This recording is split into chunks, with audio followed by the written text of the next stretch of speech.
Hi every one. അപ്പോൾ നമ്മളുടെ CA intermediate May examination വരുവാണ്. അപ്പോൾ അതിൻ്റെ RTPയിൽ നമുക്ക് കുറച്ച് MCQ ക്വസ്റ്റ്യൻ ഉണ്ട്. ബാക്കി ക്വസ്റ്റ്യൻ്റെയൊക്കെ ആൻസർ ഡിസ്ക്രിപ്റ്റീവ് ആയതുകൊണ്ട് സ്റ്റുഡൻസിന് വലിയ ഡൗട്ടോ കാര്യങ്ങളോ ഒന്നും ഉണ്ടാവില്ല.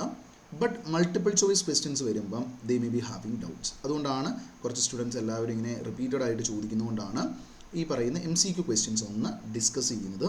നമുക്ക് ഡയറക്റ്റ്ലി ഈ RTP ഡിസ്കഷനിലേക്ക് പോകാം with respect to MCQ questions on CA intermediate advanced accounts paper. അതിലെ RTPയിലെ MCQ പോർഷനാണ് നമ്മൾ കവർ ചെയ്യുക. അപ്പോൾ അതിൽ നമുക്ക് തന്നിരിക്കുന്ന ഫസ്റ്റ് ഒരു കേസ് സിനേരിയോ ആണ്. 4 MCQ നമ്മളുടെ RTPയിലുള്ളൂ. അപ്പോൾ ആ കേസ് സിനേരിയോയും അതിന് ശേഷമുള്ള MCQ നമുക്ക് നോക്കാം. അപ്പോൾ അവിടെ ഒരു കമ്പനിയുണ്ട്, RTS ലിമിറ്റഡ്. അവരുടെ ബിസിനസ് എന്ന് പറയുന്നത് മാനുഫാക്ചറിങ് ഓഫ് എക്യുപ്മെൻറ്റ്സ് ഓർ കോമ്പോണൻറ്റ്സ് ആണ്. അപ്പോൾ ഇന്ത്യൻ റെയിൽവേയുമായിട്ട് അവർക്കൊരു കോൺട്രാക്റ്റ് ഉണ്ട്, അവരുടെ ഒരു ബ്രേക്ക് കോമ്പോണൻറ്റ് സപ്ലൈ ചെയ്യാൻ വേണ്ടി. ഇനി അവർ പറയുന്ന കഥ നമുക്ക് നോക്കാം. അവരുടെ കമ്പനിയുടെ ഒബ്ലിഗേഷൻ എന്ന് പറയുന്നത് deliver the component to the railway stock യാർഡാണ്. ഡെലിവറി റെയിൽവേയുടെ സ്റ്റോക്ക് യാർഡിലേക്ക് സാധനം കൊടുക്കണം. But delivery terms ex work ആണ്. ഓക്കെ, ഈ എക്സ് വർക്ക് എന്ന് പറയുന്ന ടേമിൻ്റെ മീനിങ് എന്ന് പറയുന്നത് നമുക്ക് ഈ സംഭവം ഡെലിവർ ചെയ്യാനായിട്ട് എന്താണോ ഡെസിഗ്നേറ്റഡ് ആയിട്ടുള്ള സെൻറ്റർ അവിടെ ഡെലിവർ ചെയ്യാനായിട്ടുള്ള റെസ്പോൺസിബിലിറ്റി ഉണ്ട്. ബട്ട് ഡെലിവറി ചാർജ് സെല്ലർ അല്ല ബെയർ ചെയ്യേണ്ടത്, ബയ്യർ തന്നെ ബെയർ ചെയ്യുന്നു. ആ രീതിയിലാണ് എങ്കിൽ അതിനെയാണ് നമ്മൾ എന്ന് വിളിക്കുക, എക്സ് വർക്ക് എന്നുള്ള രീതിയിൽ വിളിക്കുക. ഇൻ്റർനാഷണൽ കൊമേഴ്ഷ്യൽ ടേംസിൽ പെടുന്ന ഒരു വാക്കാണ് എക്സ് വർക്ക്. അതിൻ്റെ മീനിങ് ഇതാണ്. അപ്പോൾ നമ്മൾ എന്ത് ചെയ്യണം, ഗുഡ്സ് അവരുടെ സ്ഥലത്ത് എത്തിച്ചു കൊടുക്കണം. പക്ഷേ ട്രാൻസ്പോർട്ടേഷൻ കോസ്റ്റ് നമ്മളല്ല, അവർ മുടക്കണം. അതാണ് സിറ്റുവേഷൻ. ഇനി അവർ പറയുന്നു, ഇനി ട്രാൻസ്പോർട്ടറെ നമ്മൾ തന്നെ കണ്ടുപിടിച്ച് കൊടുക്കുകയും ചെയ്യണം. ഇനി അവർ പറയുന്നത് എന്താ, റെയിൽവേ അതിൻ്റെ ഓർഡർ എത്രയാണ് ക്വാണ്ടിറ്റി എന്നുള്ളത് വെച്ച് കൊടുക്കും. അപ്പം company manufactures the required quantity and informs the railway for carrying out inspection. അപ്പോൾ ഇൻസ്പെക്ഷൻ നമ്മളുടെ സ്ഥലത്ത് വന്ന് നടത്താൻ വേണ്ടി റെയിൽവേയോട് പറയും. റെയിൽവേയുടെ റെപ്രസെൻറ്റേറ്റീവ്സ് എന്ത് ചെയ്യും, നമ്മളുടെ സ്ഥലം വിസിറ്റ് ചെയ്യും, അതായത് കമ്പനി ഫാക്ടറി വിസിറ്റ് ചെയ്യും. എന്നിട്ട് കോമ്പോണൻറ്റ്സ് എന്ത് ചെയ്യും, ഇൻസ്പെക്ട് ചെയ്തിട്ട് ഓക്കെ ആണോ അല്ലയോ എന്ന് നോക്കി ക്വാളിറ്റി ചെക്കിൻ്റെ സ്റ്റിക്കർ വെക്കും.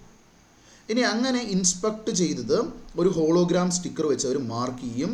അത് എന്തിനു വേണ്ടിയെന്ന് ചോദിച്ചാൽ ഡെലിവർ ചെയ്യുമ്പോൾ ഈ സ്റ്റിക്കർ ഉള്ളതേ നമുക്ക് അവർ അക്സെപ്റ്റ് ചെയ്യുള്ളൂ. അത് ഓക്കെ ആണെങ്കിൽ അവരെന്ത് ചെയ്യും, അക്സെപ്റ്റ് ചെയ്തോളും, കുഴപ്പമില്ല.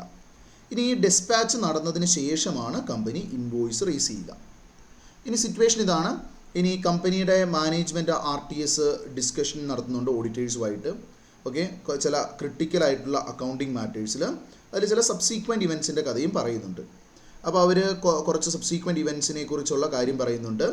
Nationalisation or privatisation of government ഉണ്ട്, ഔട്ട് ഓഫ് കോർട്ട് സെറ്റിൽമെൻറ്റ് ഉണ്ട്, right issue of equity share ഉണ്ട്, സ്ട്രൈക്ക് ബൈ വർക്ക് ഫോഴ്സ് ഉണ്ട്, announcing the plan to discontinue the operation ഉണ്ട്. ഇങ്ങനെ കുറേ കഥ പറയുന്നുണ്ട്. അപ്പോൾ ഇതിനകത്തൊക്കെ എന്ന് പറഞ്ഞാൽ ഈ കഥയൊക്കെ പറഞ്ഞതിന് ശേഷം നമുക്ക് എന്താണ്, ക്വസ്റ്റ്യൻ വന്നു കഴിയുമ്പോഴാണ് നമുക്ക് ഏതിൻ്റെ ക്വസ്റ്റ്യനാണ് ആദ്യം, അത് മാത്രമാണ് നമ്മൾ ഡിസ്കസ് ചെയ്തു പോവുക. ഇനി ഇവിടെ ഒരു ഗവൺമെൻറ് ഗ്രാൻറ്റിൻ്റെ കഥ പറയുന്നുണ്ട്. 8 കോടി ഗവൺമെൻറ് ഗ്രാൻറ്റ് അവർക്കൊരു ഫാക്ടറി സെറ്റപ്പ് ചെയ്യാൻ കിട്ടി ബാക്ക്വേർഡ് ഏരിയയിൽ.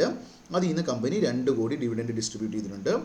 അതുപോലെ സ്റ്റേറ്റ് ഗവൺമെൻറ്റിൽ നിന്ന് അവർക്ക് എന്താണ് ഫ്രീ ഓഫ് കോസ്റ്റ് ലാൻഡ് കിട്ടിയിട്ടുണ്ട്. അത് നമ്മൾ മണിയൊന്നും ഇല്ലാത്തതുകൊണ്ട് it is not recorded at all in the books. ഇനി അതുപോലെ തന്നെ ഇവർക്കൊരു സബ്സിഡറി ഉണ്ട്, A ലിമിറ്റഡ്. അവരവരുടെ പ്രൊഡക്ഷൻ പ്രോസസ്സ് നോക്കി ഇപ്പോൾ 5% ഓഫ് നോർമൽ വേസ്റ്റേജ്, ഓക്കെ, ഇൻപുട്ടാണ് നോർമൽ വേസ്റ്റേജ് വരിക. 5000 മെട്രിക് ടൺ ഇൻപുട്ട് ചെയ്തു, അപ്പോൾ ഒരു 300 മെട്രിക് ടൺ ലോസ് വന്നു. അതാണ് സിറ്റുവേഷൻ. അപ്പം നോർമൽ ലോസിനേക്കാൾ കൂടുതലുണ്ട് ലോസ്. 5000 മെട്രിക് ടൺ ഇൻറ്റു 5% എന്ന് പറഞ്ഞാൽ 250 മെട്രിക് ടണ്ണേ ലോസ് വരും. അവിടെ ഒരു 300 മെട്രിക് ടൺ വന്നിട്ടുണ്ട്. Cost per metric ton of input 1000 ആണ്. Entire quantity of waste is on stock as it year end ആണ് പറയുന്നത്. അപ്പോൾ ഇത്രയുമാണ് നമ്മളുടെ കഥ പറയുന്നത്. അപ്പം ഇവിടെ നോക്കിയാൽ ആദ്യം റവന്യൂവിനെ ബേസ് ചെയ്തിട്ട് ഒരു കഥയുണ്ട്. രണ്ടാമതായിട്ട് സബ്സീക്വൻറ്റ് ഇവൻറ്റിനെ ബേസ് ചെയ്തിട്ടൊരു കമൻ്റ് ഉണ്ട്, ഒരു കഥയുണ്ട്. ഇനി മൂന്നാമതായിട്ട് ഗവൺമെൻറ് ഗ്രാൻറ്റിൻ്റെ ഒരു കഥയുണ്ട്. നാലാമതായിട്ട് നമ്മളുടെ ഇൻവെൻട്രിയുടെ ഒരു കഥയുണ്ട്. ഇതിനെ ബേസ് ചെയ്ത് 3 ക്വസ്റ്റ്യനാണ് അവർ ചോദിച്ചിരിക്കുന്നത്. ഒന്നാമത്തെ question, when should RTS limited recognise revenue as per the accounting standards. അപ്പോൾ ഇവിടെ ഒരു ചെറിയ മിസ്റ്റേക്ക് ഉണ്ട്. കമ്പനീസ് അക്കൗണ്ടിങ് സ്റ്റാൻഡേർഡ് റൂൾസ് 2006 അല്ല, ഇപ്പം 2021 ആണ്. അപ്പം ആ ഒരു റെഫറൻസ് കൊടുത്തേക്കുന്ന ഇൻസ്റ്റിറ്റ്യൂട്ടിൽ തെറ്റിയിട്ടുണ്ട്. അപ്പോൾ ഏതാണ് ഇതിന് എന്ന് റവന്യൂ റെക്കഗ്നൈസ് ചെയ്യണം എന്നുള്ളതാണ് ചോദ്യം. രണ്ടാമത്തെ limb, would your answer be different if the inspection is normally known to lead no quality rejection. Quality rejection ഒന്നുമില്ലെങ്കിൽ ആൻസറിൽ വ്യത്യാസമുണ്ടാവുമോ? ഇതാണ് നമ്മളോട് ചോദിച്ചേക്കുന്ന കാര്യം. അപ്പോൾ ഇതിൽ നമുക്ക് ആദ്യം റവന്യൂവിൻ്റെ ആ സിനേരിയോ ഒന്ന് ഇവാലുവേറ്റ് ചെയ്യാം.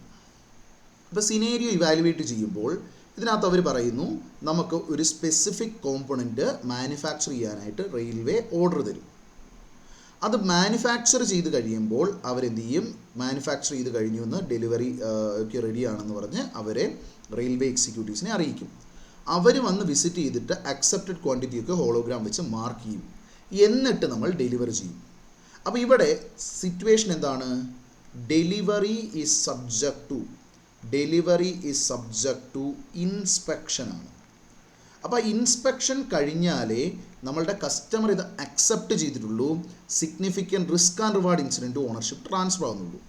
ഇനി അതിനുശേഷം ആ ഇൻസ്പെക്ഷൻ കഴിഞ്ഞിട്ടാണ് ഇത് ഡെസ്പാച്ച് ചെയ്യുക, അന്നേ ഇൻവോയ്സ് റേസ് ചെയ്യുന്നുള്ളൂ. അപ്പോൾ legal ownership property in goods transfer ചെയ്യുക അതിനും ശേഷമാണ്. അപ്പം സ്റ്റാൻഡേർഡിലെ ഗൈഡൻസ് നമ്മൾ നോക്കിയാൽ delivery subject to installation or inspection ആണെങ്കിൽ ആ ഇൻസ്പെക്ഷൻ കംപ്ലീറ്റഡ് ആയെങ്കിൽ ആ പോയിന്റിൽ തന്നെ significant risk and reward incident ownership transfer ചെയ്തിട്ടുണ്ട്. അതിനുവേണ്ടി തന്നെ ഹോളോഗ്രാം സ്റ്റിക്കറൊക്കെ വെച്ചിട്ടുണ്ട്. അപ്പോൾ ഇതിൻ്റെ മേലുള്ള കൺട്രോൾ റെയിൽവേയുടെ കയ്യിലേക്ക് പോയിട്ടുണ്ട് ആ ഡെലിവറി സബ്ജക്റ്റ് ഇൻസ്പെക്ഷൻ കോമ്പോണൻറ്റ് കഴിയുമ്പോൾ തന്നെ. അപ്പോൾ അവർക്ക് ആക്ച്വൽ ഡെലിവറി പിന്നീടാണെങ്കിലും ഇൻവോയ്സ് റേസ് ചെയ്യുന്നത് പിന്നീടാണെങ്കിലും നമുക്ക് എന്ത് ചെയ്യാം, ഇൻസ്പെക്ഷൻ കഴിയുമ്പോൾ തന്നെ റവന്യൂ റെക്കഗ്നൈസ് ചെയ്യാം. ഓക്കെ, ഇതാണ് നമ്മളുടെ സിറ്റുവേഷൻ അവിടെ ഗുഡ്സിൻ്റെ കേസിലുള്ളത്. അപ്പം ഇതിനെ ബേസ് ചെയ്തിട്ട് ആൻസർ ചെയ്താൽ ശരിയെന്ന് ചോദിച്ചാൽ ഫസ്റ്റ് വൺ നോക്കിയും revenue should be recognised on despatch of component. തെറ്റാണ്, ഇൻസ്പെക്ഷൻ കഴിയുമ്പോൾ തന്നെ റെക്കഗ്നൈസ് ചെയ്യാം. ഓക്കെ, രണ്ടാമത്തെ revenue should be recognised on completion of inspection. Okay, then the assessment would not change even in case where the inspection is normally known to lead to a no quality rejection. ഇവിടെ situation ഒന്ന് ആലോചിച്ച് നോക്കി. ആദ്യം നമ്മൾ manufacture ചെയ്യും, അത് കഴിഞ്ഞ് നമ്മൾ റെയിൽവേനെ ഇൻഫോം ചെയ്യും. ഓക്കെ, അത് കഴിഞ്ഞ് റെയിൽവേനെ ഇൻഫോം ചെയ്യും. ആ ഇൻഫോം ചെയ്തതിന് ശേഷം ഇൻസ്പെക്ഷൻ നടക്കും, എന്നിട്ട് ഡെലിവറി നടക്കും. ശരിയല്ലേ? അപ്പോൾ ഇൻസ്പെക്ഷൻ നടക്കാതെ ഡെലിവറി നടക്കുന്നില്ല, ഇൻസ്പെക്ഷൻ നടക്കാതെ ഇൻവോയ്സ് നമ്മൾ റേസ് ചെയ്യുന്നില്ല. അപ്പം ഇത് ഡെലിവറിക്ക് മുമ്പാണ് ഇൻസ്പെക്ഷൻ എന്നുള്ളത് കൊണ്ട് ക്വാളിറ്റി റിജക്ഷൻസ് ഒന്നുമില്ലെങ്കിലും നമ്മൾ ഈ പറയുന്ന കേസിൽ നമുക്ക് റവന്യൂ റെക്കഗ്നിഷൻ്റെ പോയിന്റ് മാറില്ല. നേരെ മറിച്ച് ഡെലിവറി നടത്തി കസ്റ്റമറിൻ്റെ പ്രമൈസസിൽ വെച്ചാണ് ഇൻസ്പെക്ഷൻ നടക്കുന്നതെങ്കിൽ ഇവിടെ എന്താണ്, അസസ്മെൻറ്റ് വുഡ് ചേഞ്ച്. ഓക്കെ, കസ്റ്റമറിന് ഡെലിവറി കൊടുത്ത് അവിടെ വെച്ചിട്ടാണ് ഇൻസ്പെക്ഷൻ നടക്കുന്നതെങ്കിൽ ക്വാളിറ്റി റിജക്ഷൻ ഒന്നും ഇല്ലെങ്കിൽ പോലും ഡെസ്പാച്ചിൻ്റെ സമയത്ത് നമുക്ക് റവന്യൂ റെക്കഗ്നൈസ് ചെയ്യാം, ഇൻസ്പെക്ഷൻ വരെ കാത്തിരിക്കേണ്ട. പക്ഷേ ഇവിടെ ഇൻസ്പെക്ഷനാണ് ആദ്യം നടക്കുന്നത് എന്നുള്ളത് കൊണ്ട് that has to be there will not be any difference in that accounting treatment. ഇതാണ് അവിടെ ആൻസർ വരിക. So B will be the correct answer. ഇനി നമുക്ക് രണ്ടാമത്തെ ക്വസ്റ്റ്യൻ, ഇതിൻ്റെ റിലേറ്റഡ് ആയിട്ടുള്ള രണ്ടാമത്തെ ക്വസ്റ്റ്യൻ നോക്കാം. With reference to a limited ആരാതാ ഇവിടെ സബ്സിഡറി പറഞ്ഞേക്കുന്ന കമ്പനി. ഇവരുടെ പേഴ്സ്പെക്റ്റീവിൽ ഏതാണ് ഇൻവെൻറ്ററിയുടെ വാല്യൂ എന്നാണ് ചോദ്യം. അപ്പോൾ ഇവിടെ നമ്മളുടെ സ്റ്റഡി മെറ്റീരിയലിൽ തന്നെ കണ്ടിട്ടുള്ള ഒരു സിറ്റുവേഷനാണ്. 5000 മെട്രിക് ടൺ ഓഫ് ഇൻപുട്ട് നമ്മൾ ഇൻസേർട്ട് ചെയ്യുന്നു. ശരിക്കും 5% നോർമൽ വേസ്റ്റേജ് ആണെങ്കിൽ 4750 മെട്രിക് ടൺ ആണ് നമുക്ക് ഔട്ട്പുട്ട് കിട്ടേണ്ടത്. ബട്ട് നമുക്ക് എത്രയേ കിട്ടിയിട്ടുള്ളൂ, 4700 മെട്രിക് ടണ്ണേ ഔട്ട്പുട്ട് വന്നിട്ടുള്ളൂ. അപ്പോൾ നമുക്ക് അബ്നോർമൽ വേസ്റ്റേജ് ഉണ്ട്. അബ്നോർമൽ വേസ്റ്റേജ് നമ്മൾ P&Lലേക്ക് ഇടണം, അത് ഇൻവെൻറ്ററിയുടെ കോസ്റ്റിലേക്ക് എടുക്കാൻ പറ്റില്ല. അപ്പോൾ നമ്മുടെ മൊത്തം ഇൻപുട്ട് കോസ്റ്റ് 5000 മെട്രിക് ടണ്ണിന് എത്ര വെച്ചിട്ടാണ്, നമുക്ക് 1000 വെച്ചിട്ടാണ്. ഓക്കെ, ഡിവൈഡഡ് ബൈ നമുക്ക് 4750 മെട്രിക് ടൺ ആണ് നോർമൽ വേസ്റ്റേജ് കഴിഞ്ഞാൽ വരുന്ന ക്വാണ്ടിറ്റി. അപ്പോൾ അങ്ങനെ വരുവാണെങ്കിൽ നമുക്ക് എന്ത് കിട്ടും, നമ്മളുടെ ക്വാണ്ടിറ്റി പെർ kg അല്ലെ പെർ മെട്രിക് ടൺ എത്രയാണ് നമ്മളുടെ കോസ്റ്റ് എന്നുള്ളത് കിട്ടും. ഓക്കെ, ഇനി ഈ എമൗണ്ട് ഇൻറ്റു നമുക്ക് 4700 മെട്രിക് ടൺ ആണ് അവസാനം ഈ വേസ്റ്റേജ് ഒക്കെ കഴിഞ്ഞേച്ച് കയ്യിലുള്ളത്. അത് നമ്മൾ ചെയ്താൽ നമുക്ക് 49,47,368 കിട്ടും. അപ്പം ഡി ആയിരിക്കും ഇവിടെ ആൻസർ വരിക. ഇത് വേറൊരു രീതിയിൽ നമുക്ക് ചെയ്യാം. ഇപ്പം നോക്കിയാൽ 5000 മെട്രിക് ടൺ ആണ് ഇൻപുട്ട് വന്നേക്കുന്നത്, അത് 4750 മെട്രിക് ടൺ കിട്ടാൻ വേണ്ടിയായിരുന്നു. അങ്ങനെയെങ്കിൽ നമുക്ക് എന്ത് ചെയ്യാം, 4700 മെട്രിക് ടണ്ണിന് വേണ്ടി അത് ഡിവൈഡ് ബൈ 95% ചെയ്താൽ എത്രയാണ് റിക്വയർഡ് ക്വാണ്ടിറ്റി ഓഫ് ഇൻപുട്ട് എന്ന് കിട്ടും. ആ റിക്വയർഡ് ക്വാണ്ടിറ്റി ഇൻറ്റു 1000 എന്ന് പറയുന്ന ഇൻപുട്ടിൻ്റെ വാല്യൂ കൊടുത്താലും ഈ 49,47,368 കിട്ടും. സോ ഇത് നമ്മളുടെ സ്റ്റഡി മെറ്റീരിയൽ ഇൻവെൻട്രി യൂണിറ്റിൽ കിടക്കുന്ന എക്സാമ്പിൾ ക്വസ്റ്റ്യൻ അതേപടി ഇതിനകത്തേക്ക് ഇട്ടതാണ്. ഇനി ഇതിൻ്റെ മൂന്നാമത്തെ ലിമ്പ് നമ്മൾ നോക്കിയാലും accounting treatment for government grand ആണ് ചോദിച്ചിരിക്കുന്നത്. ഓക്കെ, അപ്പോൾ ഈ ഗവൺമെൻറ് ഗ്രാൻഡിൻ്റെ സിനേരിയോ നോക്കിയേ, ഈ തേർഡ് സിനേരിയോ ആണ്. ഇവിടെ അവർ പറയുന്നുണ്ട് ബാക്ക്വേർഡ് ഏരിയയിൽ ഒരു ഫാക്ടറി സെറ്റപ്പ് ചെയ്യാൻ 8 കോടി കിട്ടി. അപ്പോൾ ഈ ഗ്രാൻഡിൻ്റെ നേച്ചർ എന്താ? Grants in the nature of promoters contribution ആണ്. അത് ക്യാപിറ്റൽ റിസർവിലേക്ക് എടുക്കാൻ പാടുള്ളൂ. It is neither available for distribution of dividend or it can be never be transferred to P&L. അപ്പോൾ അങ്ങനത്തെ ഒരു സംഭവമാണ്. ഇപ്പോഴും ക്യാപിറ്റൽ റിസർവിലേക്ക് കിടക്കാൻ പറ്റുള്ളൂ. അപ്പോൾ ഡിവിഡൻഡ് ഡിസ്ട്രിബ്യൂട്ട് ചെയ്തത് തെറ്റാണ്. ഇനി ഫ്രീ ഓഫ് കോസ്റ്റ് നമുക്ക് ഗവൺമെൻറ്റിൻ്റെ കയ്യിൽ നിന്ന് ലാൻഡൊക്കെ കിട്ടിയാൽ അതിനെ കോസ്റ്റ് ഒന്നും ഇല്ല എന്ന് പറഞ്ഞ് റെക്കോർഡ് ചെയ്യാതിരിക്കരുത്. We should record it at a nominal value. അപ്പോൾ ആ നോമിനൽ വാല്യൂവിൽ റെക്കോർഡും ചെയ്യണം. ഈ 2 സിനേരിയോ ആണ് അവിടെ വരിക. അപ്പോൾ ഇവിടെ അക്കൗണ്ടിങ് ട്രീറ്റ്മെൻറ്റ് നോക്കിയാൽ ഫസ്റ്റിലത്തെ ഓപ്ഷനിൽ പറയുന്നു ഡിവിഡൻറ്റിൻ്റെ ട്രീറ്റ്മെൻറ്റ് ശരിയാണ്. ഓക്കെ, അത് തെറ്റാ. കാരണം ഇതാ ഡിവിഡൻറ്റ് അതിൽ നിന്ന് കൊടുക്കാൻ പറ്റില്ല. അടുത്ത ഡിസ്ട്രിബ്യൂഷൻ ഓഫ് ഡിവിഡൻറ്റ് ഇൻകറക്റ്റ് ആണ്. ഇൻ സെക്കൻഡ് കേസ് ഏതാണ്? നോട്ട് റെക്കോർഡിംഗ് ലാൻഡ് കറക്റ്റ് എന്നാണ് പറയുന്നത്. അപ്പോൾ അതും തെറ്റിപ്പോയി. ഇനി മൂന്നാമത്തെ ഡിസ്ട്രിബ്യൂഷൻ ഓഫ് ഡിവിഡൻറ്റ് ട്രീറ്റ്മെൻറ്റ് ശരിയാണെന്നാണ് പറയുന്നത്. അത് വീണ്ടും തെറ്റ്. ഓക്കെ, ഇനി ഡിസ്ട്രിബ്യൂഷൻ ഓഫ് ഡിവിഡൻറ്റ് ഇൻകറക്റ്റ് ആണ്. അതുപോലെ തന്നെ ലാൻഡ് നോമിനൽ വാല്യൂവിൽ റെക്കോർഡ് ചെയ്യണം.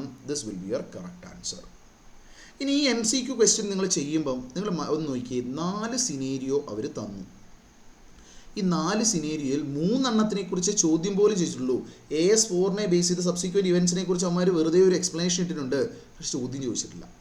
അപ്പം നിങ്ങൾ MCQ അറ്റൻഡ് ചെയ്യുമ്പോൾ ശ്രദ്ധിക്കേണ്ട ഒരു മേജർ പോയിന്റ് എന്താണെന്ന് വെച്ചാൽ എന്ത് ചെയ്യണം? ആദ്യം ക്വസ്റ്റ്യനിൽ എന്താണ് ചോദിച്ചിരിക്കുന്നത്, MCQയിൽ എന്താണ് ചോദിച്ചിരിക്കുന്നതെന്ന് നോക്കുക.